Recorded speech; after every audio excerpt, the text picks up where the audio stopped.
அறிவுடன் மாலை நியூஸ். வணக்கம். செய்திகள் வாசிப்பது எம் பிரியா. பெருநகர சென்னை மாநகராட்சி பொது சுகாதாரத்துறை கட்டுப்பாட்டில் இயங்கும் சென்னை தண்டையார்பேட்டையில் உள்ள தொற்றுநோய் மருத்துவமனையில் கிராம சுகாதார செவிலியர்கள் ANM பயிற்சி பள்ளியில் 2018-2023 வரை 120 மாணவர்கள் தேர்ச்சி பெற்றோம்.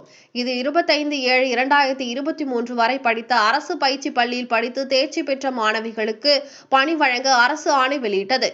11 அரசு பயிற்சி பள்ளியில் பயின்ற மாணவர்களுக்கு தமிழக முதல்வர் அவர்களால் 22/9/2025 அன்று 1231 பேருக்கு பணி நியமனம் ஆணை வழங்கப்பட்டது. இதில் 2018-2023 ஆண்டு தண்டையார்பேட்டை அரசு துணை சுகாதார செவிலியர் பயிற்சி பள்ளியில் பயின்று தேர்ச்சி பெற்ற 120 செவிலிய மாணவிகள் இடம்பெறவில்லை. இதனால் மிகவும் பாதிக்கப்பட்டுள்ளோம்.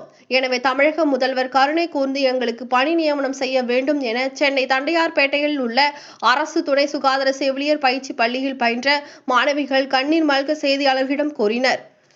நன்றி.